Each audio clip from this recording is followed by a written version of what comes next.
Assalamualaikum warahmatullahi wabarakatuh. Saya Amanda Rahmadani dengan NIM 231113339. Di sini saya akan mempresentasikan tentang basis data.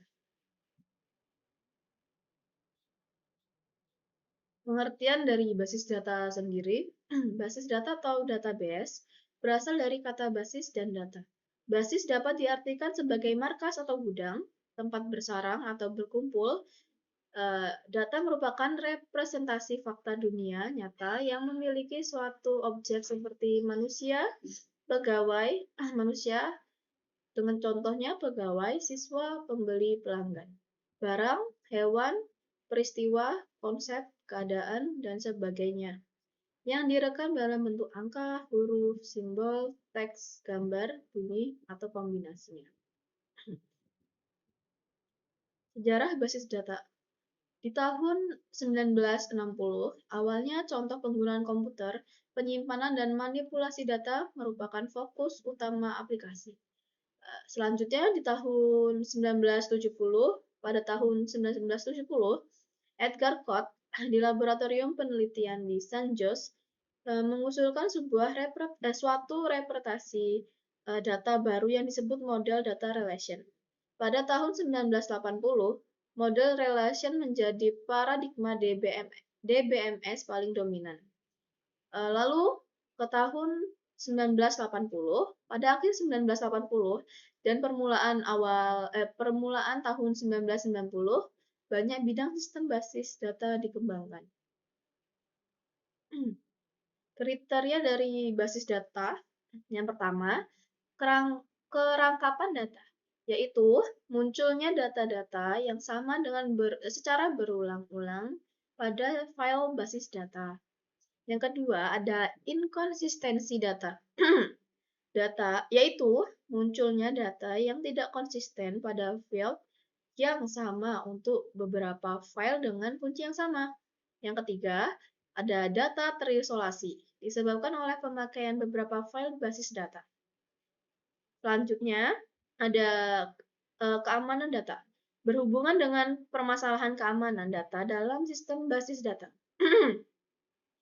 Yang kelima, ada integrasi data, berhubungan dengan unjuk kerja sistem agar dapat melakukan kendali atau kontrol pada semua bagian sistem, sehingga sistem selalu beroperasi dalam pengendalian penuh. Komponen basis data, yang pertama ada perangkat keras atau hardware. Sistem basis data dapat dilihat bahwa basis data pada intinya adalah disimpan pada media penyimpanan elektronik atau hard disk.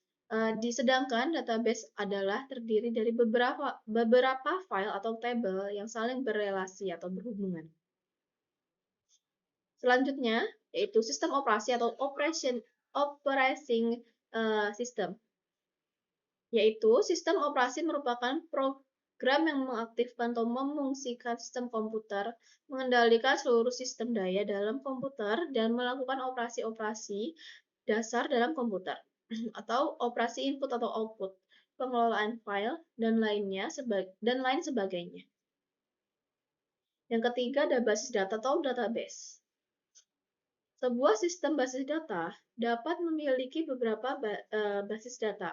Setiap basis data dapat memiliki sejumlah objek basis data, seperti file atau table, store prosedur, ada indeks, dan lainnya. Di samping berisi atau menyimpan data, setiap basis data juga mengandung atau menyimpan definisi. Definisi struktur yang baik untuk basis data maupun objek-objeknya secara detail. Selanjutnya ada sistem pengelolaan basis data atau DBMS. Sistem atau aplikasi atau perangkat lunak mengelola basis data atau DBMS, pengelolaan basis data secara fisik tidak ditangani langsung oleh user atau pemakainya, tetapi ditangani oleh sebuah perangkat lunak atau sistem yang khusus secara spesifik. Yang kelima ada user. Ada beberapa jenis atau tipe pemakai pada sistem basis data berdasarkan cara mereka berinteraksi pada basis data di antaranya. Yang pertama itu ada programmer. Programmer ini pemakai yang berinteraksi dengan basis data aplikasi melalui DML atau Data Manipulation Language yang disertakan dalam program yang ditulis dalam bahasa pemrograman induk.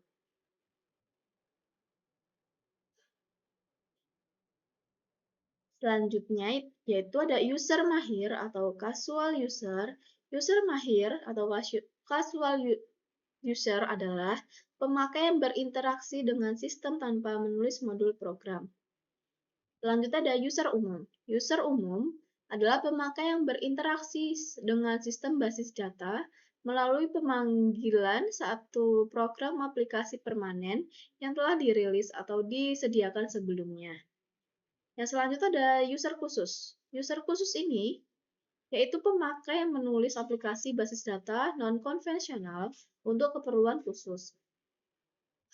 Ciri-ciri dari basis data itu sendiri yaitu yang pertama, ada sistem yang dapat menyimpan data ke dalam floppy disk atau hard disk. Selanjutnya, sistem yang menganut pengolahan data untuk ditambah, diubah, atau dihapus dengan mudah dan terkontrol. Selanjutnya ada data terpisah dari program. Sifat basis data ada internal atau kesatuan integritas dari file-file yang terlibat. Terbagi atau share adalah elemen-elemen database dapat dibagikan kepada user baik secara sendiri-sendiri maupun secara serentak dan pada waktu yang sama. Concurrent sharing.